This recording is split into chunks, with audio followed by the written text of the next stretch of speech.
అందరికీ నమస్కారం. మకర రాశి, ఈ రాశి వారికి జనవరి నెల మొత్తం కూడాను ఒక్కటే లోపం. అది ఏంటయ్యా అంటే ధనం మొత్తం మీకు వచ్చిన ధనాన్ని ఎక్కువ శాతంగా వృధాగా ఖర్చు పెడతారు. అంటే ధనం ఎక్కువగా ఖర్చు అవుతుంది. అదొక్కటే లోపం. ఆ ఒక్క లోపాన్ని గనక మీరు సరిచేసుకుంటే తప్పకుండా విజయం మీది, ఎటువంటి సందేహం లేదు. అంటే దేనికి ఎంత ఖర్చు పెట్టాలి ఏంటి అని ఆలోచిస్తూ ఖర్చు పెట్టండి. మీరు ఏం చేస్తారు అంటే ₹1 వస్తువు కొనాలి. ఆ రూపాయి దగ్గర మీకు తెలియకుండానే ₹1.50 ₹1.20 ఖర్చు పెడతారు. కానీ నిజానికి చెప్పాలి అంటే అది ఆ వస్తువు రూపాయి కంటే ఎక్కువ విలువ చేయదు. కానీ మీకు ఆ వస్తువు మీద ఉన్న ఇష్టం పోయిపోయిందిరే, ఏముంది, ఎన్ని ఖర్చు పెట్టట్లే మనం, ఇది పెద్ద లెక్కన అని కొంత ఖర్చు పెట్టే ప్రమాదం కనపడుతూ ఉంది. కాబట్టి దాన్ని ఒక్కటి సరి చేసుకుంటే అన్ని రంగాలుగా బాగుంటుంది. మీకు ప్రయాణాలు అనుకూలిస్తూ ఉన్నాయి అన్ని. ఇక విద్యార్థులు కూడాను అనుకూలమైన సమయం అనే చెప్పవచ్చు. చక్కగా చదువుకోండి, చక్కటి మార్కులు సంపాదిస్తారు. చదువు విషయంలో కాస్త మీకు అలసట కనపడుతున్నప్పటికీ కూడాను మీరు చదువుకోండి, మీరు ముందుకు వెళ్ళి ఉండే కనపడుతుంది. చదువు విషయంలో అశ్రద్ధ అస్సలు చేయదు. ఈ విద్యార్థుల్లో చదువు విషయంలో ఒక్కటే అశ్రద్ధ చేస్తారు. మిగతా అన్ని యాక్టివిటీస్ మీకు ఏవైతే వేరే ఇతరత్ర ఉన్నాయో అన్నీ ముందుకు వెళ్తారు, ఒక చదువు విషయంలో తప్ప. కాబట్టి ఈ చదువు విషయంలో కాస్త శ్రద్ధ వహించండి. మిగతా యాక్టివిటీలో మీకు తెలియకుండానే మీరు వాటిలో ముందుకు వెళ్తూ ఉంటారు. కాబట్టి చదువు విషయంలో శ్రద్ధ వహించకపోవటం మీకు మిగతా వాటిని కూడా ఆపే ప్రమాదం కూడా ఉంది. కాబట్టి అదొకటి చూసుకోండి. ఇక రాజకీయ రంగం వారు కూడాను అనవసరంగా ధనాన్ని ఖర్చు పెట్టే ప్రమాదం కనబడుతూ ఉంది. కాబట్టి రాజకీయ రంగం వారు కూడాను అంటే ఇక్కడ ఎట్లా ఉంటుంది అంటే రాజకీయ రంగం వారి పరిస్థితి, చేతికి డబ్బులు వస్తాయి, దాన్ని ఎక్కడ ఖర్చు పెట్టాలో తెలియకుండా అనవసరమైన చోట ఖర్చు పెడతారు. అదొక్కటి కనపడుతుంది రాజకీయ రంగంలో. తద్వారా ఏమవుతుంది అంటే మీ పై అధికారులు ఏం చేస్తారు, వాళ్ళ ఆలోచన మీ మీద ఎట్లా పడుతుంది అంటే నేను ఇచ్చింది దేనికి, వీడు ఖర్చు పెడుతుంది దేనికి, నన్ను అడిగింది దేనికి, వీడు పెట్టింది దేనికి అని ఆలోచన వాళ్ళకు మెదిలేటట్లుగా ఈ రాజకీయ రంగం వారు చేసుకుంటూ ఉంటారు. అంటే మనం దేనికోసం అయితే డబ్బు తీసుకున్నామో దానికి ఖర్చు పెట్టకుండా, ఏది అవసరమో దానికి ఖర్చు పెట్టకుండా, ఇంకోటి ఏదో అవసరం వచ్చింది దీనికి ఆ డబ్బులు దీనికి అడ్జస్ట్ చేయొచ్చులే, ముందు ఆ అవసరాన్ని తీరుద్దాము అని చెప్పేసి ఇటు డబ్బుని అటు డబ్బుని ఇటు మార్చాలి అని ఒక చిన్న ఆలోచన చేస్తూ ఉంటారు.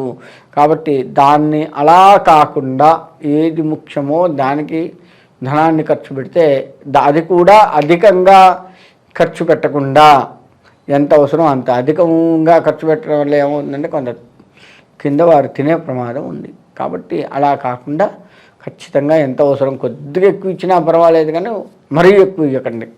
తద్వారా మీకు ఇబ్బందులు పడే అవకాశం కనపడుతూ ఉంది. కాబట్టి రాజకీయ రంగం ఆ విధంగా చూసుకోండి. ఇక రియల్ ఎస్టేట్ వ్యాపారులు కూడాను అంతే. చక్కగా మీకు అనుకున్న ధనం అనుకున్నట్లుగా వస్తుంది, కానీ ఇంటికి రాగానే ఖర్చు అవుతుంది. అదొకటి గమనించుకోండి. కొద్దిగా లంచాలు ఇచ్చే పరిస్థితి, అంటే ఇవ్వాలి అని తప్పదు అని ఇవ్వాల్సి వస్తుంది. కొంత డబ్బులు చేజారిస్తేనే మనకు పనులు అవుతాయి అని ఒక రకంగా లంచాలు అంటే లంచాలు అని కాదు, కొంత వాళ్ళకి ఇస్తే మంచిది, మనకి ఇంకేమన్నా పని చేసి పెడతారు అన్నట్లుగా ఇవ్వాల్సి వస్తుంది. అది కొంచెం అధిక మొత్తంలో ఖర్చు పెట్టాల్సిన పరిస్థితి ఉంది. కాబట్టి రియల్ ఎస్టేట్ రంగం వారు ఆ విధమైనటువంటి ఖర్చులు లేకుండా చూసుకోండి. ఇకపోతే వ్యాపారస్తులు కూడా అంతే. మీరు ఏం చేస్తారు అంటే ఉన్న స్టాక్ని ఎక్కువగా తెచ్చుకుంటారు, ఉన్న వస్తువునే ఎక్కువగా పెట్టుకుంటారు, తద్వారా నష్టపోతుంటారు. కాబట్టి ఆ విధమైనటువంటి ఇబ్బందులు మీకు కనపడుతూ ఉన్నాయి. కాబట్టి ఆ యొక్క కష్టాన్ని తగ్గించుకోండి. తద్వారా మీకు మంచి జరిగే సూచనలు కనపడుతూ ఉన్నాయి. ధనాన్ని ఓవరాల్గా చెప్పాలి అంటే అన్ని రాశుల్లో కంటే ఈ రాశి వారు ధనాన్ని ఎక్కువగా ఖర్చు పెడుతూ ఉంటారు. దాన్ని ఒక్కసారి కంట్రోల్ చేసుకుంటే విజయం మీదే. ఇక వ్యవసాయ రంగానికి వస్తే కూడా పురుగు మందులు ఎక్కువగా కొనాల్సి వస్తుంది, తద్వారా ఎక్కువగా ధనం ఖర్చు అవుతుంది. కాబట్టి అటువంటివి చూసుకొని చక్కగా దానికి ముందే అసలు ఆ పురుగు పట్టకుండా ఏం చేస్తే బాగుంటుంది అన్న ఆలోచనతో మీరు ముందుకు వెళ్ళినట్లయితే మీకు తప్పకుండా మంచి జరిగే అవకాశం ఉంటుంది. ధనాన్ని మాత్రం ఓవరాల్గా చెప్పాలి అంటే ఈ రాశివారు ధనాన్ని ఖర్చు పెట్టకపోతే ఒక రకంగా తప్పదేమో అన్న పరిస్థితులు కనబడుతున్నాయి. అంటే ఈ రాశిలో అన్ని రంగాల వారికి కూడాను ధనమే మూలంగా కనబడుతుంది. ఇంకా ఏది చెయ్యాలన్నా డబ్బు ముందుకు వస్తూ ఉంటుంది. డబ్బు పెట్టండి తప్పదు అన్నట్టుగా ఉంటుంది, పెడుతూ ఉంటారు. తద్వారా కొంత లాభాన్ని కూడా మీరు ఆర్జిస్తూ ఉంటారు. కానీ అంటే లాభాన్ని పక్క పెట్టినా ముందు ఉన్న డబ్బునైతే ఖర్చు చేయవలసి వస్తుంది. కాబట్టి అది కాస్త ఆచితూచి ఖర్చు చేయండి, తర్వాత విజయం మీదే. ఆ విధంగా ఉన్నట్లయితే ఈ రాశిలో అన్ని వృత్తుల వారికి బాగుంటుంది. ముఖ్యంగా ఈ రాశి వారు లక్ష్మీదేవిని ఎక్కువగా ఆరాధించండి.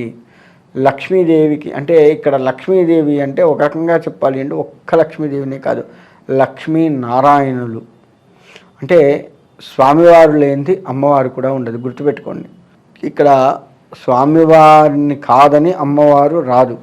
కాబట్టి అటు స్వామిని అమ్మవారిని ఇద్దరిని కలిపి ఆరాధించండి. లక్ష్మీనారాయణుల్ని ఇద్దరిని కలిపి ఆరాధించటం వల్ల వీరికి ఆ ఖర్చు పెట్టిన ధనం ఏదైతే ఉందో అది మళ్ళీ కాస్త చేయి తిప్పుకొని ఉండే పరిస్థితి కనబడుతుంది. అప్పులు తీర్చుకుంటారు. ముఖ్యంగా ఈ రాశివారు ఈ జనవరి నెలలో అప్పులు తీర్చుకుంటారు, ప్రశాంతంగా ఉంటారు.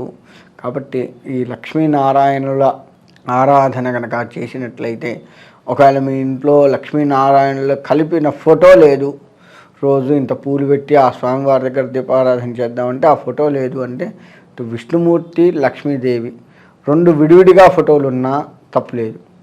ఉదాహరణకి సత్యనారాయణ స్వామి ఫోటో తీసుకున్నాం. సత్యనారాయణ స్వామి వారి ఫోటోలో విష్ణుమూర్తి సత్యనారాయణుడు ఒక్కడే ఉంటాడు.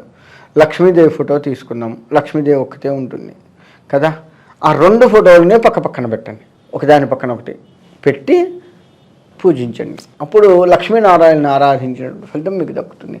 అంతేకాని గురువుగారు లక్ష్మీనారాయణలో ఆరాధించమన్నారు అని ప్రత్యేకంగా ఆ ఫోటో ఎక్కడుందో అని చెప్పి వెతుక్కొని, లేదా మీ యొక్క సెల్లుల్లో డౌన్లోడ్లు చేసుకొని దాన్ని మళ్ళీ ఫోటో ఫ్రేమ్ కట్టించుకొని ఈ ఖర్చులు పెట్టుకోకండి. విష్ణుమూర్తి ఫోటో, లక్ష్మీదేవి ఫోటో రెండు కలిపి పక్కన పెట్టుకోండి. ఒకదాని పక్కన ఒకటి ఆ రెండు ఫోటోలు పెట్టుకొని ఆరాధించండి. ఇద్దరిని కలిపి సరిపోతుంది, ఇద్దరిని ఆరాధించినట్లు ఉంటుంది. అంతేకాని దాన్ని స్పెషల్గా కొని ఇబ్బందులు పడద్దు, దానికోసం మీరు వ్యయ ప్రయాసాలకు గురి కావద్దు.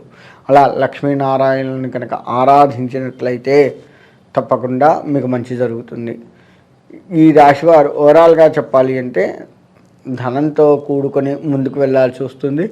ధనాన్ని అధికంగా ఖర్చు చేస్తూ ఉంటారు. ఇది ఇంతకుముందు కూడా చెప్పుకుంది. ఇలా ధనాన్ని అధికంగా ఖర్చు కాకుండా మీ చేతిలో ఉన్న ధనం నిలబడి ఉండాలి. అంటే ఉన్న ధనం ఖర్చు పెట్టాము, కొత్త ధనం వచ్చింది, మరి అది కూడా ఖర్చు కాకుండా నిలబడాలి కదా.